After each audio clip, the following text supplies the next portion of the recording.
कौन है नवीन के पीछे? मैं बोलता हूं कि नवीन की वजह से यह सारा हुआ। हर आदमी को पूछो, हर बच्चे को पूछो, बोलेगा तो नवीन को अक्यूज नंबर 1 हर एफआईआर में क्यों नहीं बनाया गया? नवीन है असल हकदार यूएपीए का, यह बेकसूर लोग नहीं है। गोली किसको लगी? बेकसूरों को लगी। ये एमएलए क्या कर रहे हैं उधर? वहां के कॉर्पोरेटर क्या कर रहे हैं? कभी ये जाके उनके घरों के अंदर झांका? जब भी ये डीजे लीकेज से कोई भी फोन आता है तो नींद नहीं आती, बड़ी मुश्किल से नींद आती, नींद ही नहीं आती, कई परेशानियां हैं। इसकी जिम्मेदार कौन?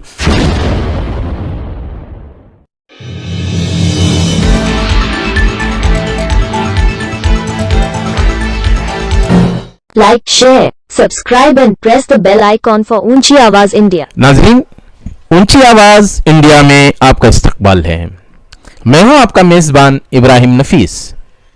शहर के डीजे हल्ली और केजी हल्ली के तशद्दुद के बाद जिस तरह की वहां बेकसूरों की गिरफ्तारियां अमल में आई थी, अगर उस पस मंजर में देखा जाए तो कई उतार चढ़ा हुआ है। कभी मामले को सीसीबी के हवाले किया गया, कभी मामले को एनआईए के सुपुर्द किया गया, और फिर इस दौरान इस मसले का और इस मामले का अहम मुल्जिम नवीन जमानत पर रिहा हो गया और फिर अनकरीब संपत राज को गिरफ्तार कर लिया गया। संपत राज की गिरफ्तारी के बाद अक्सरियत को इस बात का गुमान था कि शायद अब हमारे अपने रिहा हो जाएंगे। चलिए जानते हैं कानूनी नुकात को। हमारे साथ मौजूद हैं हाईकोर्ट के मारूफ वकील मोहतरम सिराजुद्दीन, जो इस पूरे मामले पर शुरू से नजर रखे हुए हैं। जानते हैं कि संपत राज की गिरफ्तारी के बाद क्या मासूमों की रिहाई मुमकिन है। चलिए जानते हैं सिराजुद्दीन से। जी, इस्तकबाल है सिराजुद्दीन साहब। हालात का उतार चढ़ाव आप देख रहे हैं, और संपत राज की गिरफ्तारी के बाद क्या मासूमों की रिहाई मुमकिन है? नहीं, संपत राज की गिरफ्तारी अलग चीज है, मासूमों की रिहाई अलग चीज है। पहली बात, मासूमों को पकड़ लिया गया है, फिर उनको छोड़ना है बोले तो चार्जशीट के दौरान छोड़ सकते हैं, अगर एनआईए वाकई में अगर इन्वेस्टिगेशन कर रही है। फिर भी एनआईए को अगर फ्रीडम छोड़ देंगे तो वो बेकसूरों को छोड़ेगी। उसके ऊपर भी एनआईए को चलाने वाली भी कुछ और है, वो एक सिस्टम है जो गवर्नमेंट है, वो जैसे डायरेक्शन देंगे उसी तरह से इन्वेस्टिगेशन को रुख करेंगे। अगर इन्वेस्टिगेशन उसी तरह से रुख अच्छा करना था, अगर अच्छी इन्वेस्टिगेशन करना है, तो असल अक्यूज जो छुपे हुए हैं, जो दुनिया के सामने नहीं आए, उनको गिरफ्तार कर लेते थे। तो इस पूरे मामले का जो मास्टरमाइंड था नवीन, उसे जमानत पर रिहा कर दिया जाता है, तो क्या यह फर्द वाहिद की कार्रवाई हो सकती है या इसके पीछे कोई ऑर्गेनाइजेशन काम की होगी? देखो, अब सबको मालूम है कि ये पूरे मास्टरमाइंड नवीन है बोल के। यहाँ पे हमारे इनोसेंट अक्यूज, जो इनोसेंट डीजीएलई केजीएलई के आदमियों को सेक्शन 20, सेक्शन 18, 16, 15 डाल दिया। कॉन्स्पिरेसी फॉर टेररिस्ट एक्ट डाल दिया। Punishment for being a member of a terrorist gang बता दिया है। फिर पनिशमेंट फॉर टेररिस्ट एक्ट बता दिया है। कॉन्स्पिरेसी किसने किया? दूध वाले ने, चाय वाले ने, भाजी बिकाने वाले ने, ऑटो वाले ने। ऑटो वाला टेररिस्ट ऑर्गेनाइजेशन से, क्या उनको टेररिस्ट एक्ट लगाया है? क्या वो ऑटो वाला कोई टेररिस्ट ऑर्गेनाइजेशन से मेंबर है? कोई सबूत है? ऐसे ही पकड़े, कोई ऑटो वाले को पकड़े, किसी को जो रोड में मिलता है उनको पकड़े, उनको टेररिस्ट मेंबर बना दिया, टेररिस्ट ऑर्गेनाइजेशन का मेंबर बना दिया, कॉन्स्पिरेसी में बना दिया। कॉन्स्पिरेसी तो ये नवीन ने किया, उसको लगाना था सेक्शन, कॉन्स्पिरेसी का सेक्शन 18 ऑफ यूएपीए एक्ट लगाना था, उसने कॉन्स्पिरेसी किया। ये जो टेररिस्ट ऑर्गेनाइजेशन की गैंग जो ये लोगों को जो कनेक्ट करता है, कौन सी ऑर्गेनाइजेशन है? इनका वोट लग, यहाँ के जो एमएलए जो बोलते हैं वहां के, हम इनोसेंट्स को रिहा करने के लिए बोलेंगे, हम कसूरवारों को सजा देने के लिए बोलेंगे। भाई, जब एफआईआर दर्ज हो रहा था, जब बेकसूरों को पकड़ लिया जाता था, तब तुम कहां थे? जब क्यों नहीं बताया? क्या तुम्हें मालूम नहीं ये जो गिरफ्तारियां हो रही है टेररिस्ट ऑर्गेनाइजेशन के कनेक्शन में हो रही है? क्या ये ऑटो वाला टेररिस्ट है? ऑटो वाले का वोट लेके, भाजी वाले का वोट लेके, दूध वाले का वोट लेके, आज उन्हीं के घर के पास जाके वोट लेके आज वो टेररिस्ट ऑर्गेनाइजेशन लगी है। क्या तुम पुलिस को नहीं बोल सकते थे? क्या गवर्नमेंट को नहीं बोल सकते थे ये टेररिस्ट ऑर्गेनाइजेशन क्यों लगाया बोल के?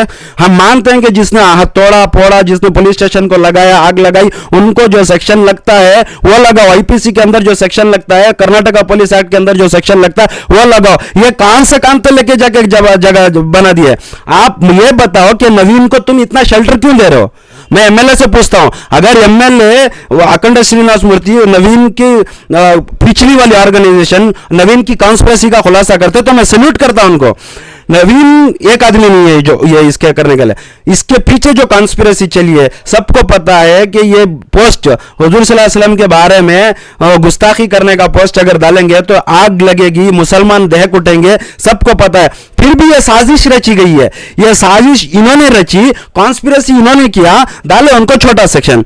और ऑर्गेनाइजेशन इनका नवीन के पीछे कौन सी ऑर्गेनाइजेशन है इसको बाहर लाना, एनआईए को उस तरह से एनआईए को बताना है कि उनको डायरेक्शन देना उस रुख में इन्वेस्टिगेशन करो बोल के। ये बार बार क्यों बेकसूरों के पास आ रहे हो? ऑटो वाले के घर को, चाय वाले के घर को, तरकारी बिकाने वाले के घर को, दूध वाले के घर को, बेकसूर, मजबूर, लाचार, बीमार हर आदमी लोग उधर है।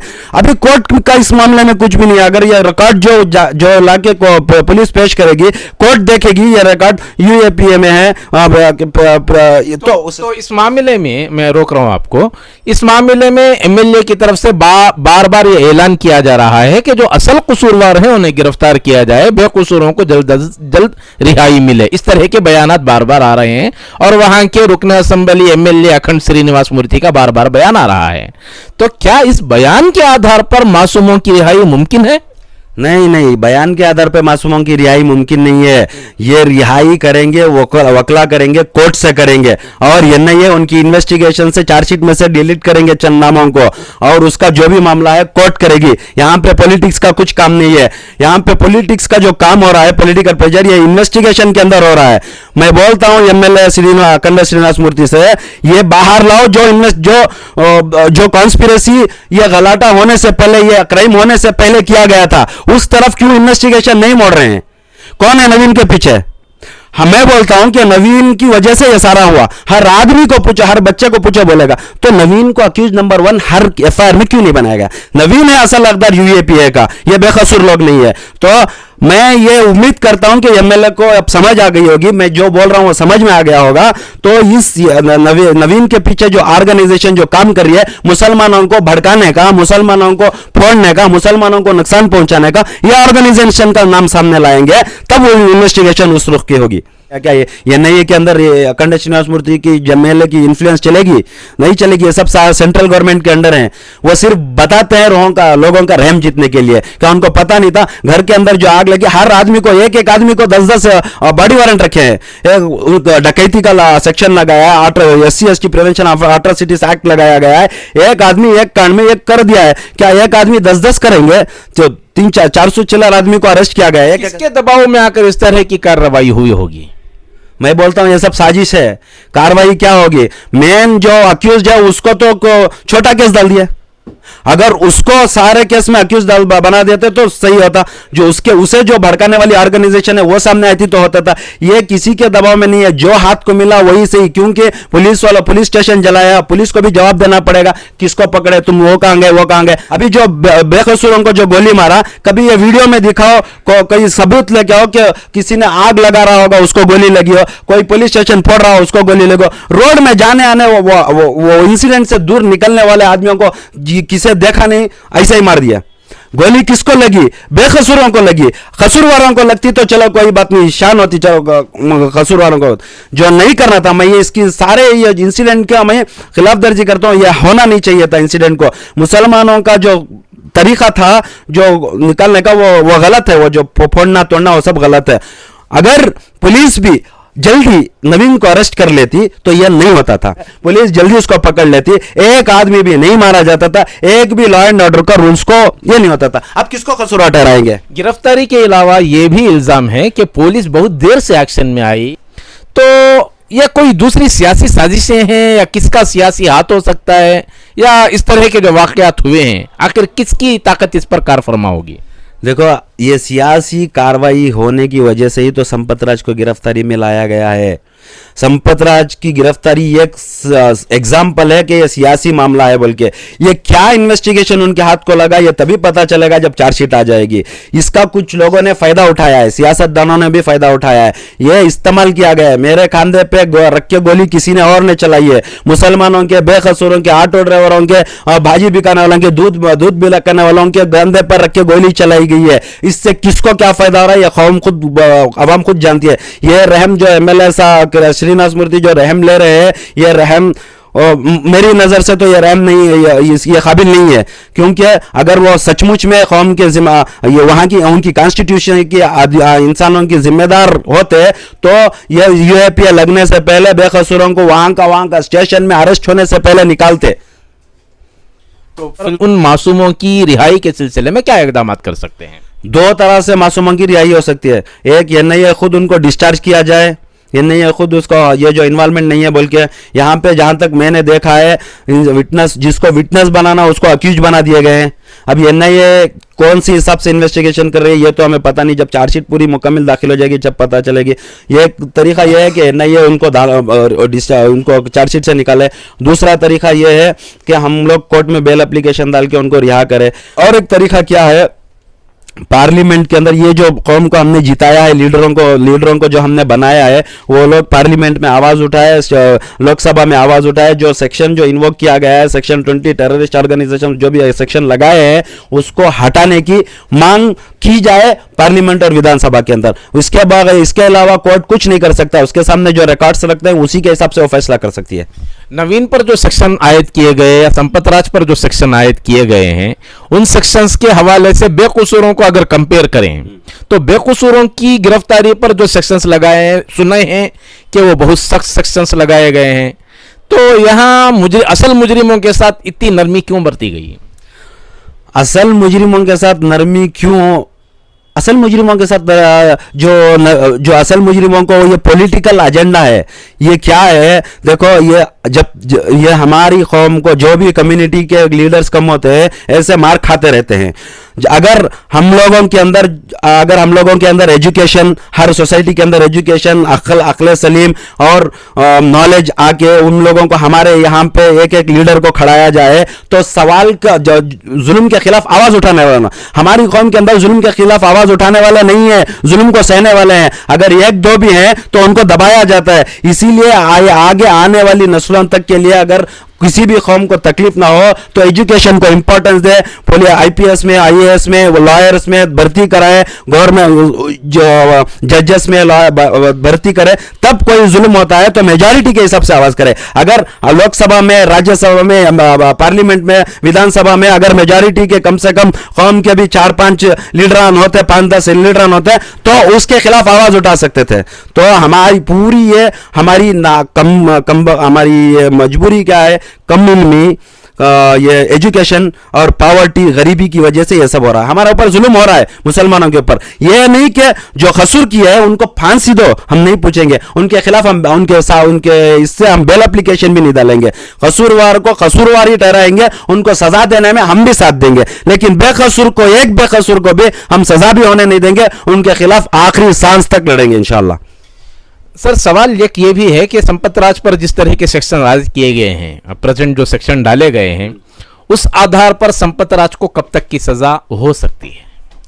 देखो, अभी तो रिमांड लिया है, अभी वो इन्वेस्टिगेशन होगी, फिर चार्जशीट में देंगे, वो क्या सेक्शन लगाएंगे ये होगा। बाकी संपत राज भी एक इन्फ्लुएंशियल पर्सन है, उनके सिर पे भी कोई पॉलिटिशियंस का हाथ है, वो भी काफी सियासतदान है। कैसे ना कैसे वो बच के निकल जाएंगे क्योंकि he was not present at the incident. लेकिन संपत राज के जैसे जो उनको क्या करना चाहिए था, उनकी आवाज उठाकर जो मैंने बताया नवीन के पीछे वाली जो ऑर्गेनाइजेशन है उसको अगर सामने लाएंगे तो सारा मामला सही होगा। असल अक्यूज सामने आएंगे और जो तोड़े फोड़े वो भी तो रहेंगे, जो कॉन्स्पिरेसी में वो भी आएंगे, बेकसूर रिहा होंगे। आपको क्या लगता है नवीन के पीछे किस तंजीम का हाथ हुआ होगा? नजरिए से आता है कोई ना कोई तंजीम है जो मुसलमानों के खिलाफ साजिश रचना चाहती है। इन्होंने किया मुसलमानों को भड़काने का काम। ये जो छपके हैं उनको बाहर लाना कौन ला सकता है? ये पुलिस, ये गवर्नमेंट, ये और ये अखंड श्रीनिवास मूर्ति को, ये जो एमएलए है उनको पता रहेगा, एमएलए को, उनके नवीन को पता रहेगा कि किसके बोलने पर इन्होंने पोस्ट किया। जी सिराजुद्दीन साहब, ये भी बताइए कि अब मुस्तकबिल में, फ्यूचर में हम लोग क्या स्टेप ले सकते हैं और आप क्या उम्मीद रखते हैं कानून से?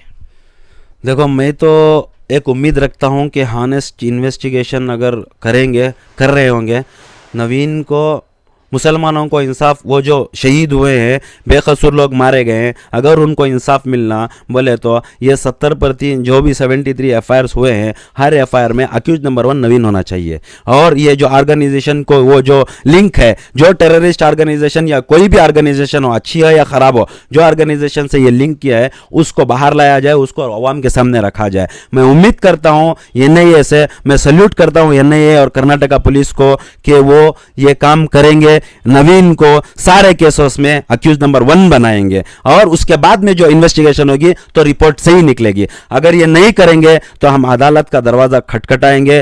कोई भी हो इसके अंदर, चाहे कोई भी MLA हो, कोई भी MP हो, कोई भी हो, इसके अंदर हम कोर्ट के जरिए से, हम कोर्ट के अंदर पिटिशंस को दाखिल करेंगे। और नवीन तो बिल्कुल अक्यूज है ही, अक्यूज, असल मुजरिम को ना अक्यूज लाना, तब मैं सब इन्वेस्टिगेशन एजेंसी को मैं सलाम करता हूं। सर, ये सिचुएशन में सियासी कायदीन के लिए आप क्या पैगाम देना चाहेंगे और लोगों की सियासी तौर पर क्या मदद हो सकती है, जिससे अगर सियासी कायदीन संजीदा कुछ इकदाम करें?